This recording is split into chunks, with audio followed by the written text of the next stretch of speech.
Olá, bom dia, sejam bem-vindos, vocês que acompanham as nossas transmissões através das redes sociais do Centro Espírita Amor e Caridade, o nosso querido SEAC. Hoje é dia 22 de janeiro, o ano é 2025, são 9 horas mais 3 minutos e nós estamos entrando no ar com mais um programa Reencontro, que acontece toda quarta-feira a partir das 9 horas da manhã, sempre comigo, Theo Oliveira, e com o nosso grande companheiro, nosso grande amigo que todas as quartas-feiras está por aqui junto com a gente, Jorge Salomão. Jorge, bom dia, seja bem-vindo a mais um programa Reencontro. Olá, Theo, um ótimo dia para você, um ótimo dia para os nossos amigos e amigas que neste instante estão se sintonizando conosco. Uma excelente quarta-feira sob as bênçãos de Jesus. E nós sempre damos início já fazendo a nossa oração, agradecendo a Deus, agradecendo a Jesus, aos bons espíritos, aos mentores dessa casa, a oportunidade de mais uma vez estarmos reunidos junto das palavras, das mensagens de amor deixadas por Jesus, para que possamos estar sempre refletindo sobre elas e colocando em prática no nosso dia a dia. Agradecer a todo esse aparato que temos a oportunidade de chegar até você, onde você estiver, o mais longe que você puder estar, que nós possamos estar sempre unidos. Pedimos a vocês boas reflexões, aos bons espíritos que intuam o Jorge mais uma vez, em mais um programa, nós sempre pedimos isso, para que ele possa ter aí o discernimento correto nas suas indicações, nas suas palavras, nas suas respostas e também nas suas colocações, e que possamos assimilar o máximo possível dos aprendizados de hoje e sempre na sequência do nosso dia colocar em prática o aprendizado nos passados pela espiritualidade. Um bom dia para todos, um bom programa para todos nós, e estamos começando mais um programa Reencontro do Centro Espírita Amor e Caridade. Bom, é o seguinte, Jorge, a semana passada eu até li, o texto e eu tinha esquecido que a gente tinha combinado de falar do trecho anterior que a gente tinha deixado. Hoje nós falaremos aqui do sepultamento e a guarda do túmulo de Jesus. O sepultamento no capítulo 27 tem início no versículo 57, que diz assim: Chegada a tarde, veio um homem rico de Arimateia chamado José, o qual também se tornara discípulo de Jesus. E dirigindo-se a Pilatos, pediu-lhe o corpo de Jesus. Então Pilatos mandou que lhe fosse entregue. José, tomando o corpo, envolveu-o num lençol limpo e pôs em seu túmulo novo que talhara na rocha. Em seguida, rolando uma grande pedra para a entrada do túmulo, retirou-se. Ora, Maria Madalena e a outra Maria estavam ali sentadas em frente ao sepulcro. No dia seguinte, um dia depois da preparação, os chefes dos sacerdotes e os fariseus, reunidos juntos a Pilatos, diziam: Senhor, lembramo-nos de que aquele impostor disse, quando ainda vivo, depois de 3 dias ressuscitarei. Ordena, pois, que o sepulcro seja guardado com segurança até o 3º dia, para que os discípulos não venham roubá-lo e depois digam ao povo: ele ressuscitou dos mortos, e a última impostura será pior do que a primeira. Pilatos respondeu: Tendes uma guarda? Ide, guardai o sepulcro como entendeis. E saindo, eles puseram em segurança o sepulcro, selando a pedra e montando guarda. Nem depois de morto ele teve paz, hein, Jorge? Medo. Eles pretextaram a Pilatos que deveria estabelecer uma guarda porque eles tinham receios de que o túmulo de Jesus fosse saqueado pelos seus discípulos, apóstolos, para depois eles saírem cantando que houve a ressurreição conforme prometido pelo Cristo. Eles selaram o túmulo. Não era comum? Como era o jeito de fechar? Eles colocaram uma espécie de cordas e colocaram uma espécie de resina, tipo parafina. Ah, tá. Para mostrar que ninguém ia violar aquele túmulo. Se violasse, o lacre, o selo já estaria rompido. Aí alguém sabia que mexeram, né? Exatamente. Então até isso fizeram. Que ótimo. Que ótimo que tomaram essa cautela. Esse cuidado, né? Porque eles não souberam explicar depois, com toda aquela guarda ali montada, diuturnamente, 24 horas, como que debaixo dos narizes dos soldados que lá estavam, Preparados para tal tarefa, né? Exatamente. Jesus conseguiu se libertar, digamos assim, daquele túmulo. Uhum. Então, toda essa cautela que eles tiveram, eles pretextaram a Pilatos que, como eles usam até a expressão, como aquele impostor disse que no terceiro dia ressuscitaria, temos receio de que os seus seguidores Olha o medo aí, né? possam arrebatar-lhe o corpo e depois sair com a história de que ele, de fato, entrou num processo de ressurreição.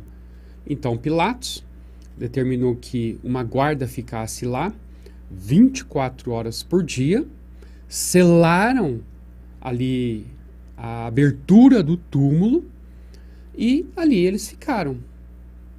Agora, fazendo uma breve digressão, um breve retorno aos versos 56, 55 e 54 da semana passada que nós havíamos dito, só a título de lembrança e passagem, até mesmo de destacamento, de destacarmos que o evangelista Mateus, ele fez o registro de que somente estiveram com Jesus na hora mais agônica do mestre, que foi o momento da crucificação, somente as mulheres. As mulheres.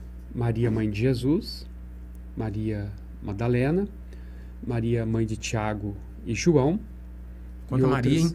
E outras mulheres. E outras Marias. E outras Marias que estiveram com Jesus, viajaram com Jesus desde a Galileia até a Judéia, lá em Jerusalém. E quando teve toda aquela situação da prisão de Jesus, o que aconteceu? Os seus apóstolos, discípulos, debandaram. Somente estava com Jesus ali, no momento da sua agonia, da sua paixão, as mulheres e um único apóstolo, que era o apóstolo João. Os demais sumiram. Então, só fazendo essa referência, porque naquela época, a mulher, ela era vista como um ser inferior. E a palavra dela, o testemunho dela, não tinha valor. Não valia? Não valia. Eita.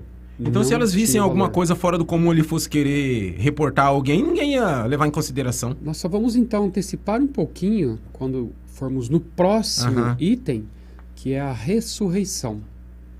Que é o capítulo 28. Verdade. Maria Madalena esteve com Jesus, já ressurgido da morte. Ela viu ele. E aí, depois de ter conversado com o Cristo, ela foi noticiar para o colégio de apóstolos. Ninguém deu valor a ela. Ninguém ligou. Por quê? Porque era uma mulher. Então, só estou recordando o item 56, que o narrador Mateus, ele fez questão de registrar que só estiveram lá com Jesus mulheres corajosas, que não tiveram medo de serem reconhecidas como sendo seguidoras de nosso Senhor Jesus. Tanto que o evangelista Mateus disse que estavam com Jesus para auxiliá-lo desde a viagem da Galileia até a Judéia.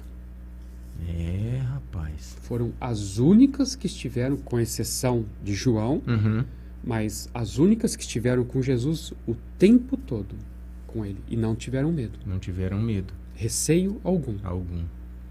Vamos mandar os primeiros alôs aqui no nosso programa de hoje, agradecendo a participação aqui da Denise Carelli. Bom dia, meninos, um excelente programa para nós. A Cristina Souza de Oliveira, bom dia, meus irmãos. A Dulce Lacerda, bom dia. Muita luz e paz para todos. Francisco Carelli Neto, bom dia, nobres amigos, paz e luz. E a Gleisa Aparecida Anastácio, bom dia, Theo e Jorge, irmãos amados, um excelente programa. Temos aqui no Facebook a Tatiana Santos, bom dia, ela fala de Ouro Preto, Minas Gerais. A Nelma Figínio, bom dia, feliz dia para todos nós. A Terezinha Passos, bom dia a todos. O Orlando Dias de Oliveira, bom dia, meu querido, seja bem-vindo, hein? A Gleise Anastácio também está aqui, é mesmo? Será? Não é possível, né? Ter duas Gleise Anastácio ouvindo o programa, uma em cada lado, né? E duas pessoas diferentes. Deve ser a mesma, né? Bom dia, Theo e Jorge, irmãos amados, um excelente programa. E o Rodinei Almeida. Bom dia a todos. Dessa vez eu consegui entrar com um pouco de atraso. 10 minutos de programa, tá dentro da hora ainda, né, Jorge? Sim. Todo mundo desejando aí pra gente um bom programa e também um bom dia. Olá, meus amigos. Olá, minhas amigas. Gratidão sincera por estarem sintonizados ao nosso programa. Fiquem aí. Tem muita coisa interessante para que nós aprendamos em grupo, uns com os outros. Se tiverem alguma dúvida, algum comentário, por favor, estamos aí à disposição de vocês. Um ótimo programa para todos. Ô Jorge, essa questão deles irem até Pilatos, né? Pedir a guarda, ele falou que ia ressuscitar no terceiro dia, então vamos lá, senão os caras vão roubar e vão falar que ele ressuscitou. Aí você falou do medo. Mas eles acreditavam nisso, né? Essa questão aí de os discípulos vão roubar e falar que ele ressuscitou. Mas nesse medo aí tinha um pouco de medo da verdade, né? De realmente acontecer isso. Falar, então vamos trancar, que tantos discípulos não roubam e se ele ressuscitar também não vai conseguir sair de lá e ele morre de verdade mesmo. Exatamente. Tanto que lá no capítulo 19, do verso 38 do Evangelho de João, João ele dá uma completude maior a esse registro de Mateus. Obviamente, o Evangelho de João é o único não sinótico, ou seja, que se assemelha aos outros três, Mateus, Marcos e Lucas. Então, João faz uma referência, um relato de que Nicodemos, sim, aquele Nicodemos lá do capítulo 3 do Evangelho de João, que foi ter com Jesus na calada da noite para perguntar ao mestre sobre a questão do renascer de novo. Esse mesmo Nicodemos, que fazia parte do Sinédrio, do concílio dos judeus, o mais alto tribunal judaico da época. Nicodemos, então, fazia parte desse concílio. Dá aquele negocinho aí para me ver o negócio. Segue. Se de repente vocês, os nossos ouvintes, estiverem percebendo que não estão aí ouvindo a contento, por favor, avisa. Reclamem. Reclamem. Faça do seu vai na direito. Sunab. O Jorge vai falar que não é do tempo dele, mas vai na Sunab. Na Sunab? Você lembra da Sunab? Não lembro, não é do meu tempo, sinceramente falando. Você não lembra da Sunab? Você foi longe agora, hein? Se alguém dos ouvintes se lembrarem da Sunab, comentem aí, que eu quero saber. Não faz... o Jorge não lembra. Não lembro, não faz parte da minha época. Então, Nicodemos fazia parte do Sinédrio. Assim também como José de Arimateia. Eles...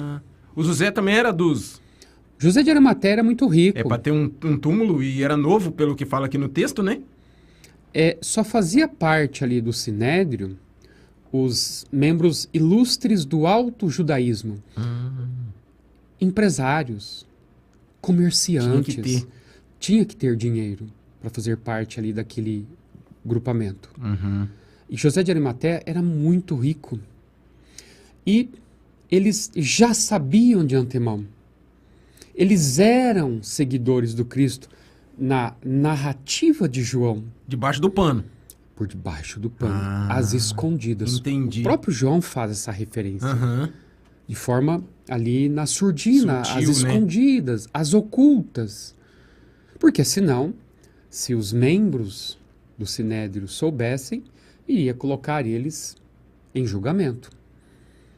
Então, eles já sabiam que aquele julgamento, e eles eram estudiosos, eram homens letrados. Conheciam a lei, né? Tanto que quando Nicodemos, lá no capítulo 3 de João, vai ter com Jesus na calada da noite para perguntar sobre a dúvida que o assaltava sobre a necessidade de nascer de novo, que ele ouvira Jesus dizer numa das pregações, tem um determinado instante que Jesus fala a Nicodemos: tu és rei em Israel e você não sabe destas coisas?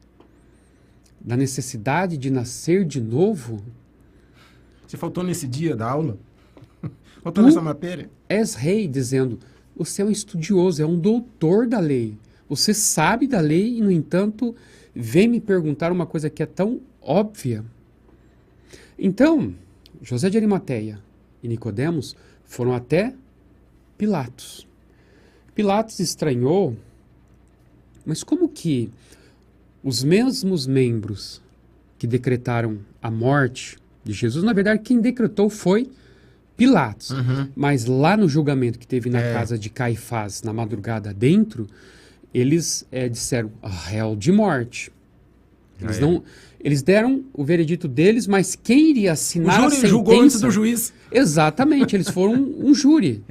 Eles deram o veredito deles, mas quem ia provar ou não era o juiz, o governador da Judéia, Pôncio Pilatos, que falou, então, decreta a morte por crucificação. Então, Pôncio Pilatos achou aquilo um pouco estranho e perguntou para José de Arimateia, ele morreu? Ele está morto mesmo? Sim, ele está morto. Aí o próprio Pôncio Pilatos pergunta para um dos soldados que lá estavam, que foi levar José de Arimateia até a presença dele, e confirma, ele morreu? Aí o soldado diz, sim, ele está morto. Por quê que José de Arimateia foi lá? Primeiramente para dar um enterro digno a Jesus, porque eles eram seguidores de Jesus. Sabiam da verdade, sabiam que Jesus, mesmo porque o próprio Nicodemos, nessa mesma passagem, chegou a dizer, mestre, eu tenho uma dúvida, tendo em vista que o Senhor é o Cristo de Deus. Um membro do Sinédrio. Reconhecendo, né? O Senhor é o Cristo de Deus, porque não existe ninguém na face dessa terra que realize tantos prodígios como o Senhor realizou e vem realizando. Ele reconhece isso. Ora, se os dois sabiam disso, os outros não sabiam? Sabiam.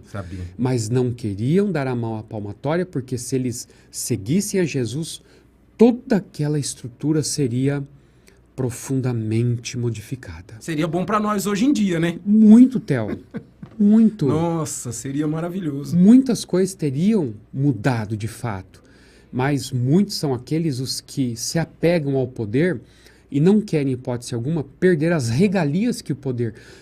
E muitos sabem, como nós podemos contemporizar com os dias de hoje, muitos políticos sabem o que tem que fazer, né? O que deve ser feito, os escândalos que são cometidos, mas ficam aí entre quatro paredes, no subsolo da boca de Siri, ou seja, do silêncio, da lei do silêncio, porque ele também tem o rabo preso, porque ele também ganha com aquilo. Faz uma coisinha ali só para desviar o foco, né? Para dizer que ele é bonzinho. Eu vou perder as regalias. Então ninguém quer perder as regalias. E eles não queriam perder as regalias se seguisse a Jesus. Porque Jesus estava querendo que houvesse o partilhamento e a igualdade, né? E o compartilhamento daquelas benesses junto ao povo mais sofrido. Ele veio para partilhar e compartilhar o reino dos céus para todos aqueles os membros do Sinédrio apartavam. E ele era completamente o oposto disso, que ele não tinha casa, né? Se tinha roupa, tinha lá algumas mudas, porque não ia ficar sujo direto, mas, assim, o desapego material era muito grande nele, né? A qualquer rei que Jesus se associasse, Jesus seria um dominador, um figuraço. Tendo visto o poder, a capacidade que ele tinha de arrastar as massas. Só era diferente nas posses, né? Não tinha posse alguma. Ele era proprietário dos dons espirituais. Estes dons aos quais ele estava nos ensinando quando disse, não acumuleis tesouros na terra, onde o ladrão rouba, a traça consome e a ferrugem corrói, mas sim tesouros no céu. E José de Arimateia, então, quando foi mais Nicodemos foram pedir o corpo de Jesus, 2 motivos. Primeiro, para darem um enterro digno a Nosso Senhor. Eles reconheceram que ele era Jesus, o Filho de Deus. E segundo, que no dia seguinte, porque Jesus morreu na sexta-feira, na hora 9, as horas eram contadas de 3 em 3. Embora não existisse relógio, Mas o dia para eles começava a partir das 6. Então a primeira hora era às 7. A segunda hora, das 7 das 7 às 10. E assim sucessivamente até chegar a hora nona, que era às 15 horas, 3 horas da tarde, que Jesus morreu. Por quê? Porque no dia seguinte seria o dia do Sabá. É o dia consagrado pelos judeus, com base lá no Gênesis, que no 7º dia Deus determinou que todos deveriam descansar. Não poderiam fazer absolutamente nada. Nada. Então, se o corpo de Jesus ficasse lá, não seria legal. Eles não poderiam tirar o corpo de Jesus para enterrar no sábado, que era proibido. Como Jesus já havia morrido na sexta, eles foram fazer esse pedido. Porque senão, sabe o que ia acontecer? Depois que todos morressem, os 2 ladrões, mais Jesus, ia ser feita uma cova rasa e os corpos seriam atirados ali dentro. Já era. Já era. Eles não achavam isso certo porque, para os judeus, os corpos não podem ser tocados. Porque senão considera-se como se tivesse sido corrompido. O corpo? O corpo. Eles têm essa lei prescrita lá por Moisés. E eles seguem à risca isso daí. Eita. Então, eles viram tudo isso. Amanhã é o dia do Sabá. Fatalmente, se Jesus morreu, os outros 2 bandidos morreram também, eles vão retirar da cruz. Tinha casos que eles deixavam apodrecendo lá. Mas muitos casos eles tiravam e jogavam numa vala comum. Eita. Então, para não ocorrer isso, eles então entenderam que já era hora de fazer isso daí. Em benefício de Jesus. De Jesus. E agora um grande detalhe, Theo. Se a gente pegar ali o verso 9 do capítulo 53 do livro de Isaías, que foi um profeta, nesse verso 9, o próprio Isaías, há mais de 600 anos atrás, já estava profetizando que, além do Cordeiro de Deus morrer na cruz, em razão da maldade do povo judeu, porque quem matou Jesus foi o próprio povo judeu, até com base nas profecias dos antigos profetas. Ali ele diz que Jesus, apesar de abandonado pelos seus, ele haveria de ter um amigo rico que daria a ele um enterro digno. O Isaías? Lá atrás? Há mais de 600 anos. Eita. É só pegar o verso 9 do capítulo 53 do livro de Isaías, lá do Velho Testamento. Olha que coisa fenomenal.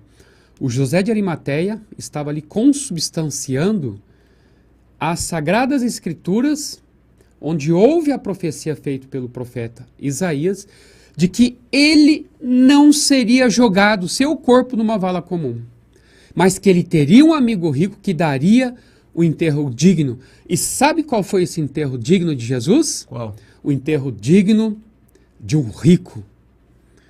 Porque ele recebeu o corpo de Jesus, ele preparou, lavou o corpo na tradição judaica, que eles lavam o corpo, lavou o corpo, ungiu o corpo, balsamizou o corpo com óleos, e Nicodemos tinha 100 libras ali de produtos para preparar o corpo de Jesus e depois amortalhá-lo num linho branco, no sudário.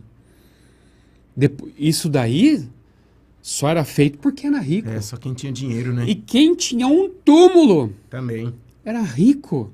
Imagine só a fortuna que ele deve. E ele tinha, além de tudo, ele tinha um jardim. Um jardim não é que é um jardim de flores, mas ele tinha um espaço.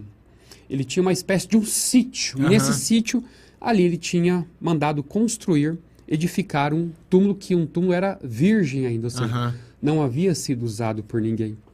E Jesus foi quem inaugurou o primeiro. Esse túmulo de José de Arimateia. Eu achei aqui na Bíblia de Jerusalém, que a gente usa para o programa, capítulo 53, versículo 9. 9. Aqui diz assim: deram-lhe sepultura com os ímpios. O seu túmulo está com os ricos, se bem que não tivesse praticado violência, nem tivesse havido engano em sua boca. É isso daí que eu estou me referindo. Verso 9, 53 de Isaías. Profetizando há mais de 600 anos que isso que nós estamos lendo agora, aí, nesse verso. E que já na época já fazia bastante tempo do que ele tinha dito, né? Por isso que o pessoal lá do Sinédrio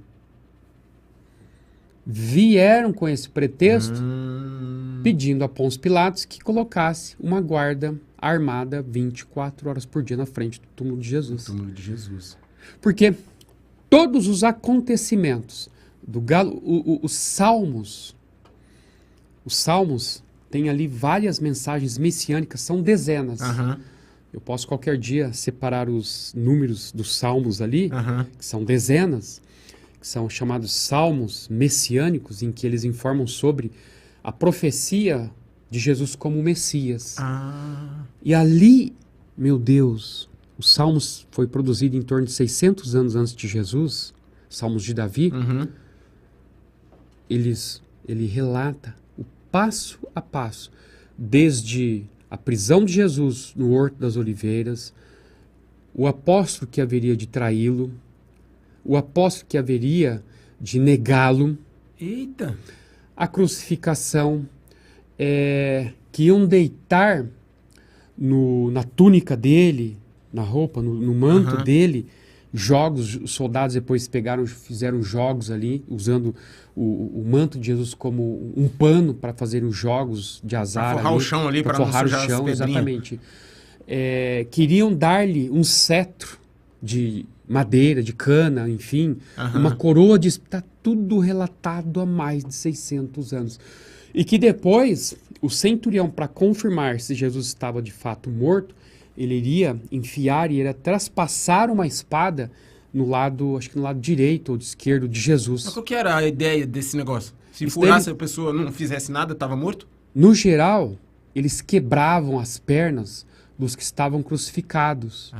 Porque na medida que quebrava, o que acontecia? O peso do corpo, que estava ali sobre a tíbia, o perônio e o fêmur, quando quebrava ali a tíbia, o perônio ou o fêmur, que estava sustentado por esses ossos, o que acontecia? Você quebrava, o corpo só fazia assim, deslocava, aí o que estava vivo, ele sufocava de vez. A morte era instantânea. Eita. Às vezes tinha crucificado que ficava 2 ou 3 dias na agonia na cruz. Ainda vivo? Ainda vivo. Morrendo aos pouquinhos. Aos poucos. Nossa. Então, o que eles fizeram para acelerar logo por conta do sabá? Não tem tempo para quebrar a perna de ninguém, não. Aí quebraram a perna dos 2 ladrões. Dos ladrões. Mas de Jesus não quebraram. Eles enfiaram uma espada para confirmar que ele estava morto mesmo, entendeu? Para confirmar que ele estava morto. Se não estava morto também, já acabava de matar nessa hora, Se não estava morto, já matava nessa hora, para acabar de uma vez por todas. Tanto que, quando eles embebedaram ali, numa espécie de lança, quando Jesus disse, tenho sede, eles embebedaram ali uma esponja no vinagre e na mirra. Era uma mistura... Mirra tem um sabor de quê? Você já bebeu, não? Não, não faço ideia. Mas é típico deles lá. Uma bebida. Eles embeberam esse pano por insistência dos chefes dos judaísmos que estavam lá assistindo e simplesmente se deleitando com aquilo, provocando Jesus. Isso foi feito a mando deles, aos soldados. Embebe essa esponja, essa estopa, sei lá, já que ele está com tanta sede assim, em vinagre e mirra. Por quê? Porque era uma bebida que, na concepção deles, ela funcionava como uma espécie de anestésico, uma forma de prolongarem a vida de Jesus para que ele sofresse mais. Eita. Será que ele bebeu ou não? Colocaram na boca dele, não bebeu. Ele virou o rosto, Deve ter virado Vai o beber rosto. aquilo. Ele pediu água e deram para ele uma esponja com vinagre e mirra, mas... Até ele na cruz, claro, a cruz já é uma judiação danada. Até ele na cruz ainda judiaram dele, ainda já estando naquela situação, tentando judiar o máximo possível que pudessem, né? De tortura, né? Tortura, exatamente. Então, Jesus não teve os ossos das pernas quebrados. Mas veio o centurião ali e então ele colocou a lança lá do lado direito para saber se um estava morto, morreu agora de vez. Vamos ver se chegou mais alguém aqui no nosso programa de hoje. Vamos para o YouTube. Temos aqui o Rogério Oliveira. Ótimo dia a todos. A Neuza Rosa Oliveira, minha esposa, também está acompanhando o nosso programa. A Fátima Bonatti. Bom dia, gente. E a Euzenira Luna. Bom dia. Ela manda aqui uma rosa vermelha para nós. Obrigado, Euzenira. Vamos ver onde eu parei aqui. Eu parei no Rodinei Almeida. Temos aqui a Ivana Bona. Bom dia, Theo e Jorge. Paz e luz para todos nós. Tramandaí, Rio Grande do Sul. A Rosana Auxiliadora de Souza. Oi, bom dia a todos. A Cida Pincerati. Ela diz aqui um lindo e abençoado dia a todos. A Rosana Auxiliadora um pouco atrasada, só um pouco. Mas tá bom, filha. Você vindo tá bom demais para nós. E o José Dias. Muito bom dia aos irmãos de luz, grato a vocês. Muito obrigado, viu, meu querido José Dias, acompanhando aqui o nosso programa de hoje. E eu não posso esquecer de mandar um abraço para a Márcia, lá em Rio Grande, no Rio Grande do Sul. Ela sempre acompanha o nosso programa, ela manda mensagem pelo WhatsApp, que ela ouve pela Rádio SEAC, tá sempre ligadinha com a gente, a Márcia, em Rio Grande do Sul. Mandar também um abraço pro Denner e pro Arthur. Muito obrigado pela presença de vocês no nosso programa Reencontro. E esse pessoal que chegou aí também desejando bom dia para mim e para você, Jorge. Olá, pessoal. Gratidão sincera por vocês estarem sintonizados conosco. Fiquem aí, comentem. E Jesus abençoe a todos e conceda uma quarta-feira para lá de maravilhosa. Ô Jorge, você colocando essa situação dos Salmos aí, né, do Isaías, então, isso posto, os caras do Sinédrio lá, esse negócio de os discípulos tirar ele de lá, era conversa, né? Isso daí era só mesmo para atrapalhar, como eu perguntei da outra vez, essa situação de que Jesus realmente ressuscitaria no terceiro dia. Mas sabendo das coisas que ele fez, eu acho que o medo deles estava maior ainda depois que Jesus morreu, né? Sem dúvida alguma, Theo, porque isso comprova o que você falou, que eles estavam com medo, principalmente depois que Jesus morreu, porque foi justamente depois que o mestre expirou, fisicamente falando, que eles foram até Pôncio Pilatos. Governador, olha, nós achamos prudente que o senhor destaque uma guarnição militar para tomar conta do túmulo desse impostor. Por quê? Porque ele veio com aquelas falas, com aquelas imposturas, aquelas coisas boas, dizendo que no terceiro dia ele haveria de ressuscitar. Isso, de certo modo, ficou ali no imaginário do povo. E o povo vai estar esperando. Esperando, né? E para que esse circo continue seu espetáculo, corre-se o risco dos apóstolos, discípulos, irem lá na calada da noite e roubarem o corpo para depois saírem com a história de que ele ressuscitou. Então, isso era medo.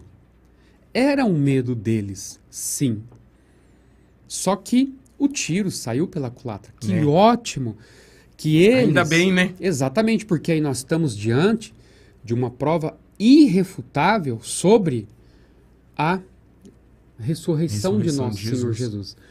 Não é, nós vamos ter um momento certo, que é na semana que vem, para tratarmos sobre esse assunto, não é aquela ressurreição preconizada por muitos outros segmentos religiosos, que entendem que quando ocorrer o chamado, o juízo final, quando todos forem chamados à prestação de contas, e tocarem-se as trombetas sob o mando, a ordem de nosso Senhor Jesus, que vai julgar os justos e os injustos, ao toque da trombeta, os que haviam morrido fisicamente falando vão ter os seus corpos refeitos. Aqueles corpos que estão esqueletizados vão voltar a ter vida. Nesse caso aí a ciência não funciona mais. A carne vai nascer, os tendões, com sangue circulando, os órgãos, eles vão sair do túmulo para serem ali então julgados. Essa é a típica ressurreição. Mas nós sabemos que isso daí é impraticável. Não tem jeito, né? Com o devido respeito aos que professam entendimento em sentido contrário. Fere princípios basilares da lei natural ou da lei divina. Então, não é essa ressurreição que Jesus teve. É a suscitação daqueles que eram considerados mortos junto com o corpo, mas o corpo fica. O corpo é entregue à própria lei da vida, a lei de destruição. De destruição. O próprio livro do Gênesis, quando ali na concepção bíblica nós vemos o relato da criação do primeiro homem, que Deus tirou o homem do limo da terra, do barro, e soprou-lhe nas narinas. Depois vem aquela frase que diz: do pó veio, ao pó retornarás. Dizendo, o corpo nosso, ele é composto por carbono, hidrogênio, oxigênio, nitrogênio, dentre outros elementos. Elementos químicos. Os básicos são isso daí. Então, o que acontece com esses elementos que vieram da natureza? Nosso corpo veio da natureza, veio da terra. Em que sentido que ele veio da terra? Os alimentos que nós ingerimos, sejam os alimentos vegetais, de origem animal, eles são extraídos, esses alimentos, da onde? Do solo. Do solo. E repassado para nós. Solo esse que, antes de ser solo, era uma estrela que explodiu e depois deu origem a mundos e aos nossos corpos. Nós temos elementos constitutivos que tem nas estrelas. Então, o próprio Gênesis, nessa referência do pó veio ao pó retornará, já mostra que vai retornar, você vai se desagregar e as suas partículas vão formar novos corpos, talvez outras estrelas, quando esse mundo aqui for destruído, porque nós vamos deixar o nosso corpo à Terra e essas moléculas vão ser pulverizadas aí para o fluido cósmico universal, que é a matéria basal de tudo que há no universo em termos de matéria. Nisso daí também dá para entender assim, vamos supor, temos aqui o nosso corpo material. O sopro da vida que Deus deu é o que seria a nossa parte espiritual, a alma, o que vai lá para o mundo espiritual, depois é esse que Deus deu. Então esse tem aí, né? Agora o que estava lá, o barro que vai voltar para coisa, esse acaba e não tem mais, né? Esse relato lá do livro de Gênesis é lindo e maravilhoso quando interpretado de forma lógica e coerente. Sem viajar, né? Sem viajar. Porque, por exemplo, quando Deus, na descrição do Gênesis, soprou ali na narina do primeiro homem, Adão, Deus está simplesmente transferindo uma parcela sua, portanto divina, aquele elemento material. E essa parcela divina se chama ânima, alma, que significa, se você pegar o étimo da palavra alma, sopro. Sopro. Olha que lindo. Então, sopro. Nós somos, então, uma centelha, uma parcela de Deus. Então, quando Deus sopra, ele está extraindo de si uma parcela e dando vitalidade ao elemento material. Para dar movimento para aquele corpo. Sem o qual, evidentemente, o corpo é inerte, como era inerte aquele barro, suposto, aquele boneco de barro que Deus formou naquele momento ali. E esse sopro dele é eterno, né? Esse fica para sempre, né? Se Deus, o atributo, um dos atributos, é a eternidade, conforme Kardec arrolou ali na questão 13 do Livro dos Espíritos, ele é eterno, nós não somos eternos. Porque se nós formos eternos, pressupõe que nós existimos quando Deus passou a existir. Então nós somos imortais. Eternos não. Eternos é um só. Tem essa diferença, né? Muita. Não somos eternos. Até aceita-se falar que somos eternos, no sentido de que somos imortais. Bastante tempo vai passar, né? Exato, perfeito. Mas um só é eterno. Porque é um dos atributos da divindade, sem o qual não é Deus. Porque quando a gente chegou, ele já estava, né? Já estava. O sopro veio dele, né? Faltando um daqueles atributos, diz Kardec. Não estamos diante de Deus, mas de uma outra divindade, menos Deus. Menos Deus. Então, um dos atributos ele é eterno. Somente ele é eterno. Porque se tivesse outro eterno, teríamos outro Deus junto com ele. Então, nós somos uma extensão de Deus. Nós somos o quê? A imortalidade. Mas Deus é a eternidade. A eternidade.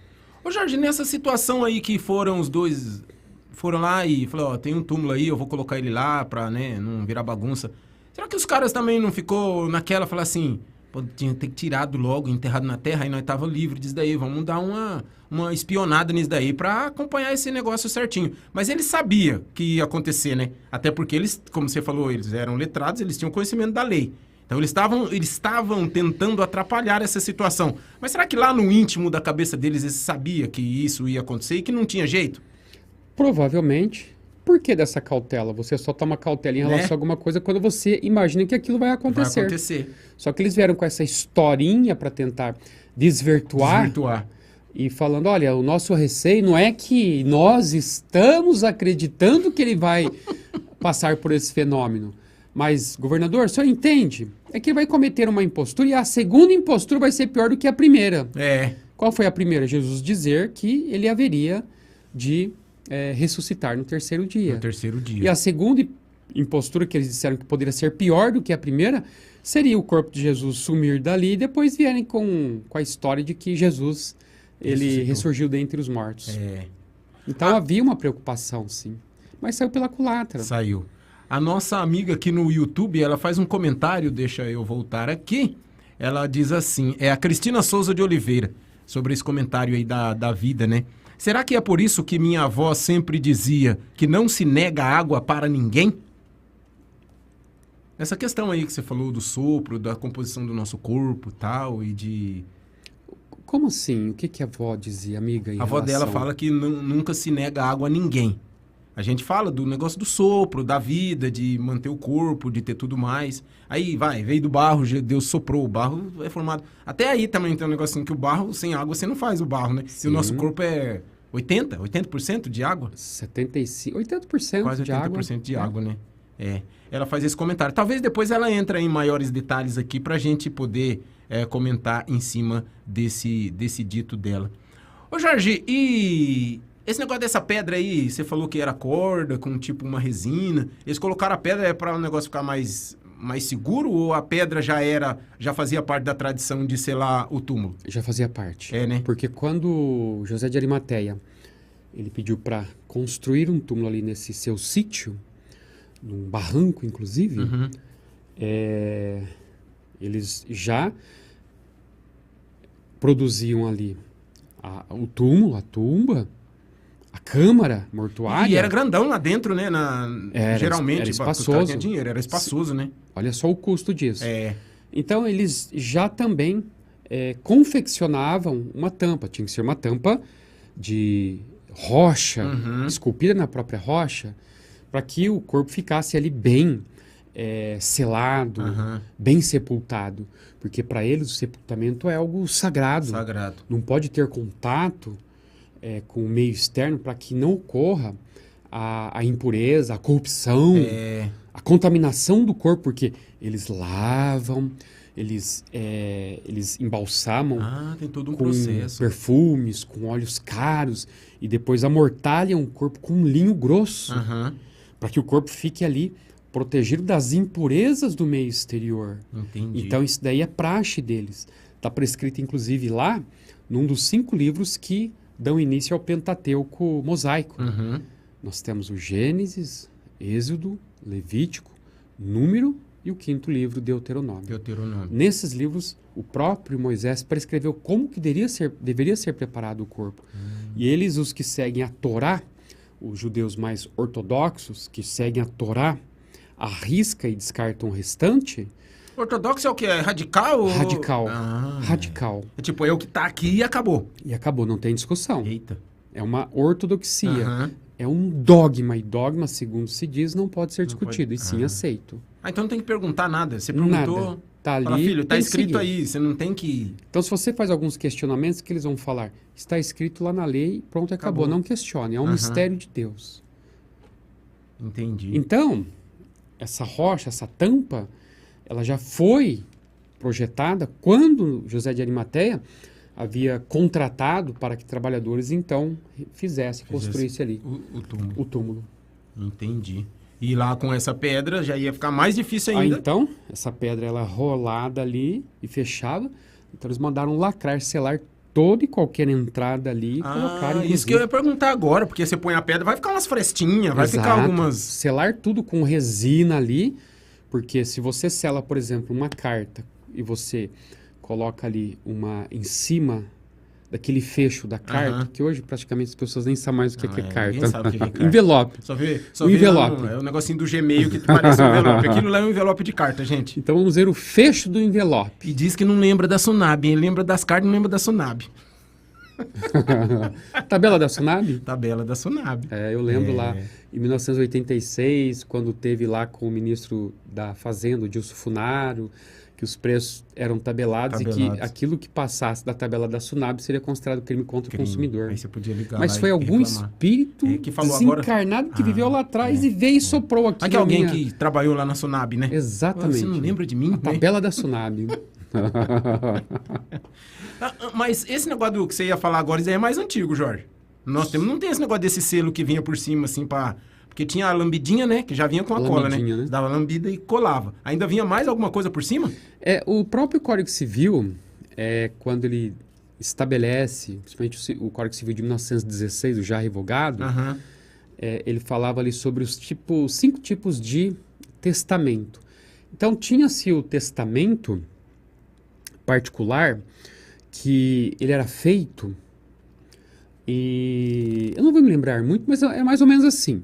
Fazia-se perante o tabelião, aí depois, então, o tabelião dava fé de que aquele ato, aquela manifestação de vontade, aquele testamento era válido, aí então ele selava aquele testamento, lacrava com uma resina. Entendi. E se aquela resina, quando o camarada falecesse, desse demonstração de que estava rompida, o juiz considerava nulo. Aí ia fazer o sistema de transmissão da propriedade do falecido nos moldes legais. Entendi. Porque tem nós temos assim, a sucessão legal, que é aquela que a lei fala, não tem testamento? Não, então vai ser nos moldes da lei. Tá. Ameação do cônjuge, que é respeitado, lógico, 50% dividido entre os herdeiros. Mas o testador pode fazer a sucessão testamentária, que é aquela que ele vai no cartório, por exemplo, ou contrata um advogado e ali pode ser feito um testamento particular, mas deve ter todas as cautelas para não ser considerado nulo depois. Para quando da morte dele, levar ao juiz, para o juiz abrir e verificar que está tudo em ordem. Entendeu? Então agora eu entendi, por conta do selo. É tipo selo. O lacre que tem lá no hidrômetro, que tem na placa. Agora na placa do carro não tem mais. A sua já é código de barra, não? É do Mercosul. Agora tem umas que é um código de barra, né? O meu ainda é do que tem o aramezinho lá com um plastiquinho. Se tiver violado, já era. Já era, exatamente. Então isso daí. Então pra eles ter segurança. lacraram, eles selaram para dar uma segurança maior ali. Chegou ali e viu que estava trincado a resina. A resina, mexeram aqui. Foi violado, Foi né? violado. Exatamente. Então não tem conversa de falar que, né? Vamos ver se tem mais alguém aqui, se a menina falou para nós da pergunta. Falou assim, né? Aí ela falou assim, ó, me referia a Jesus na cruz, quando negaram água a Jesus. Ela tá falando, ela falou que a avó dela falava para não negar água a ninguém. Ela tá se referindo quando Jesus disse que tinha sede e eles deram vinagre com a tal da mirra para ele. Exatamente, a gente não pode negar jamais uma ajuda. Imagine uma água.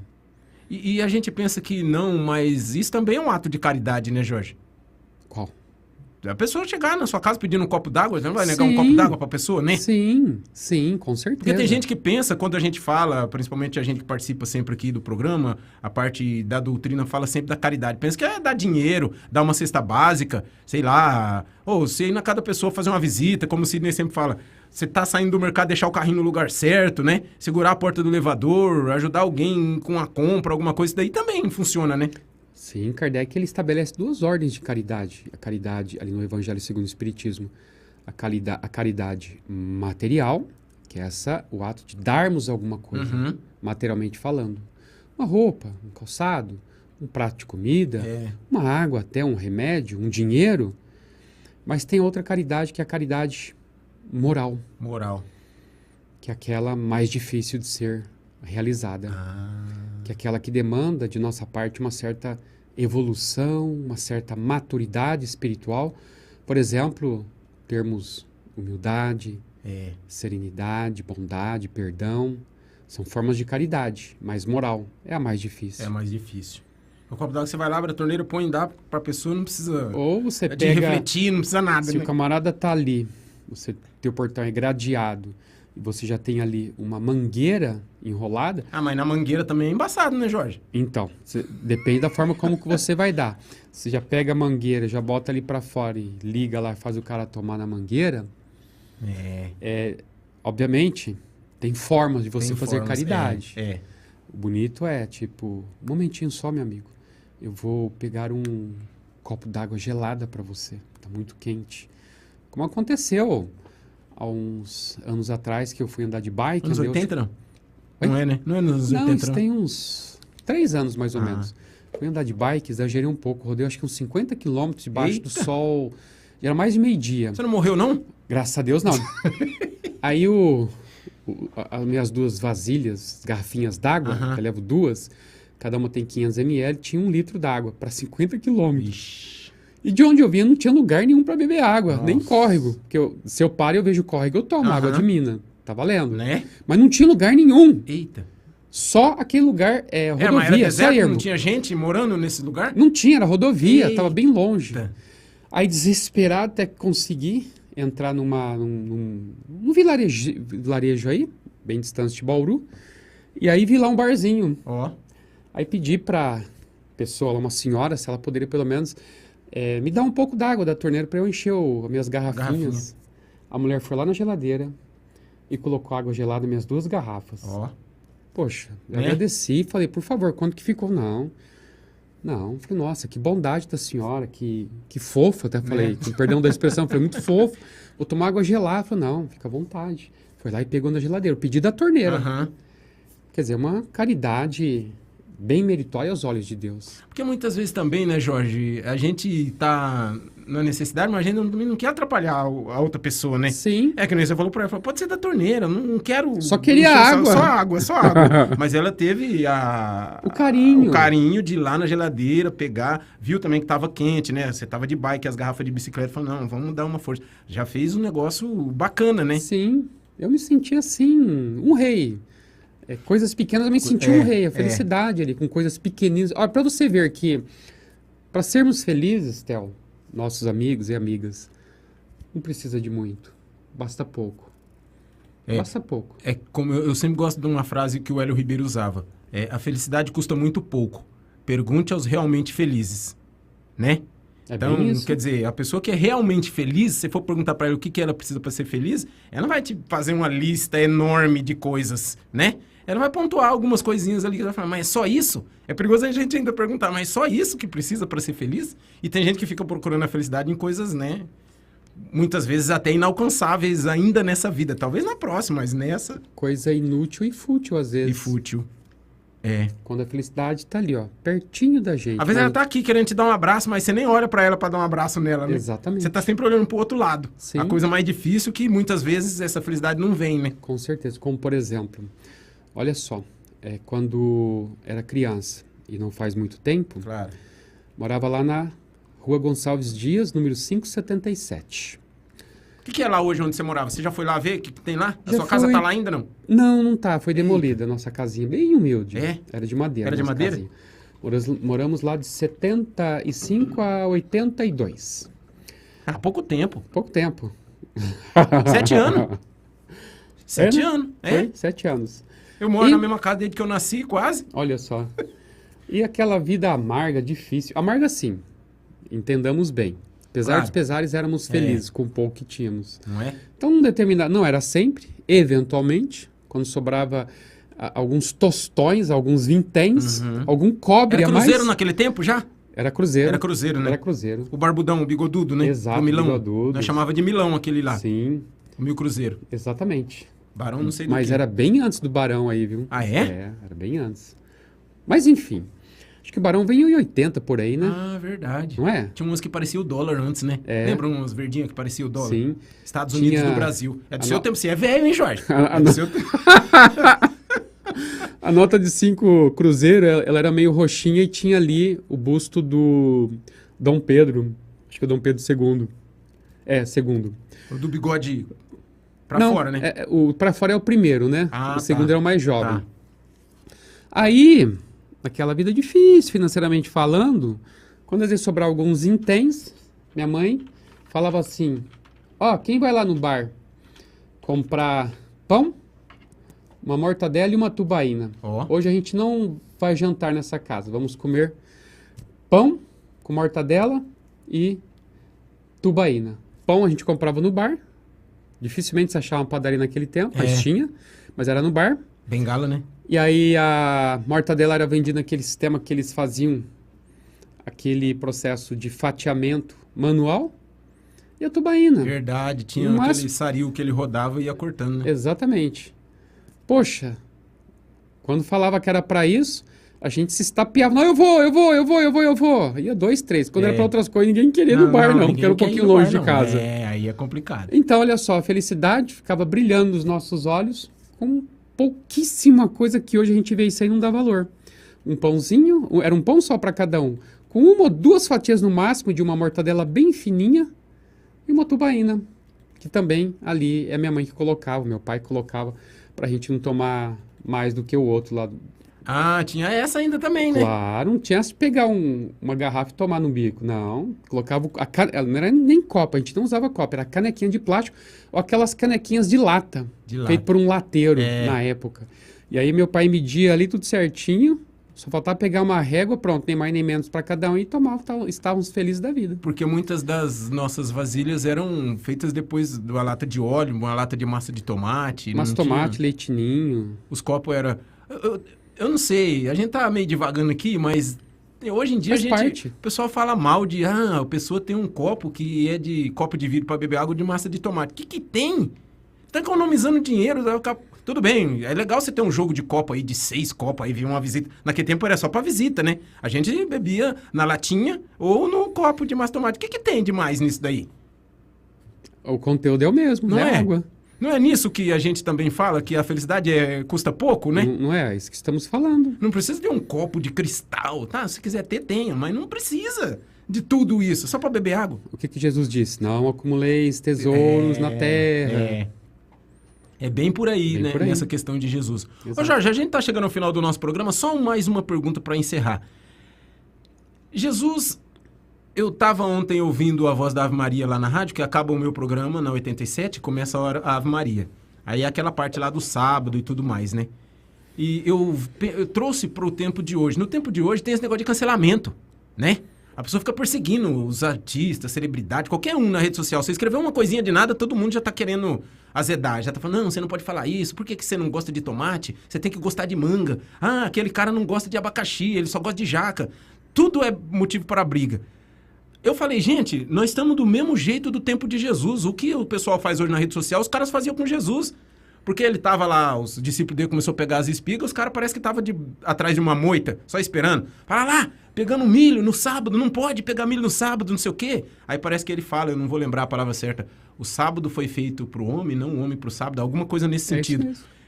Até na cruz, e depois que foi retirado da cruz, ele ainda era perseguido e, vamos trazer para os palavreado de hoje, tentando ser cancelado. Dá para entender desse jeito também toda a trajetória de Jesus? Claro, a gente vai pegar depois ele da ressurreição. Mas durante a vida dele, até na cruz e o fato de ser sepultado, ele ainda foi perseguido dessa maneira?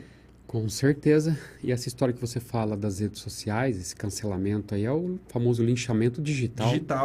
Em que as pessoas se esquecem de uma regra básica, que se chama, ou você pergunta, você já cuidou da sua vida hoje? Né? Se todos os que estão ali de prontidão, se arvorando na condição de censores da vida alheia, ou seja, fiscais da vida alheia, os moralistas que de moral não têm absolutamente nada, mas querem ver aí o escorregão de alguém para estar depois levantando a bandeira aí do cancelamento, a pergunta que se poderia fazer para essas pessoas é a seguinte, você já cuidou da tua vida hoje? Da sua vida? É a pergunta básica. De modo que hoje, depois com a propagação dessas redes sociais aí, o ser humano passou a se tornar intrometido. Isso. Todo mundo é especialista, né, Jorge?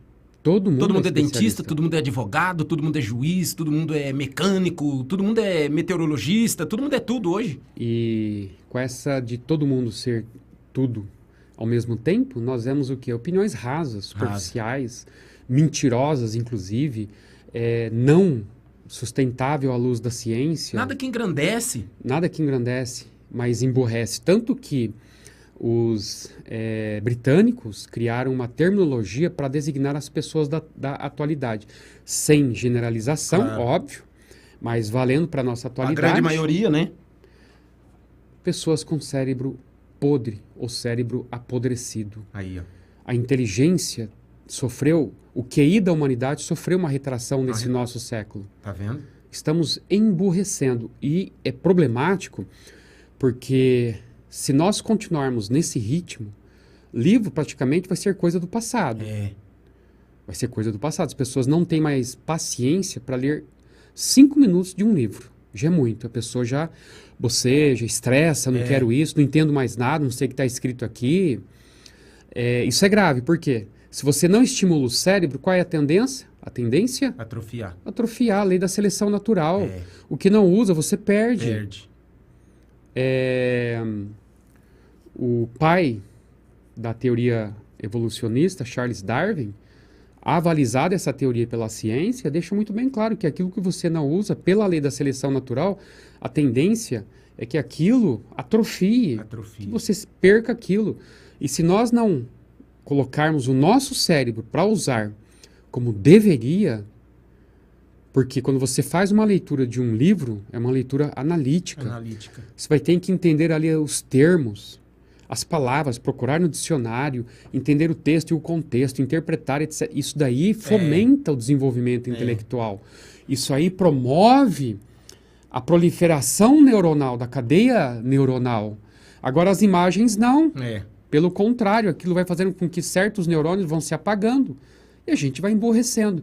Sabe-se Deus se isso não tiver aí uma análise melhor, uma mudança de comportamentos, continuarmos nessa crescendo, pegada. Tempos, não se sabe quanto tempo lá na frente, nosso cérebro vai estar atrofiado em certas funções. Aí vamos emborrecer de vez. Aí vai. Ó, a gente já está acabando, mas só mais uma colocação em cima disso que você falou. Você falou da leitura, de pegar um livro e ler. Agora, você imagina a questão disso daqui. Pegar uma caneta, um lápis que seja, escrever alguma coisa, anotar, fazer marcações e tudo mais. Tem muita gente que nem usa mais uma caneta, Sabe como eu monto papel? Sabe como eu monto as minhas palestras? Escrevendo. Aí, ó. Eu tenho cadernos universitários, eu leio todos os textos, separo o material, os assuntos ali, tá, etc. Depois, tudo aquilo que eu li, agora preciso transferir para o papel. Eu vou escrevendo meu texto. Dá às vezes 5, 6, 7, já teve um caso aí que deu 12 laudos. Depois eu faço um resumo.